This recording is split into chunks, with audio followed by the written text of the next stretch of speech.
هناك طريقة بسيطة سهلة ربما رخيصة كذلك، توقف الشعلة والكحة مباشرة. الذين لديهم زيوت طيارة، الاسنشيال وايل، هذو لي زويل اسونسيال، اللي عندهم زيوت النباتات، هذو اللي كيقطروا الزيوت، تستعمل هذه الزيوت فقط بأسبوعين على الأنف وتستنشقها.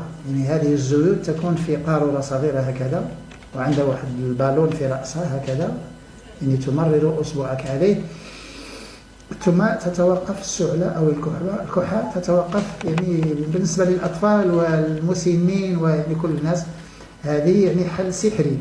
عندنا الأطلس وعندنا مناطق فيها هذه الأعشاب الطبية كيقطروها. هذه الزيوت لا نستفيد منها، نحن أبناء الوطن لا نستفيد منها، ولكن يستفيد منها الأوروبيين. هذه تكون قنينة صغيرة هكذا، وعندها واحد البالون، عندها واحد رأس، هذا كرة تدور، تأخذ هذه الزيوت تضعها يعني بين هذا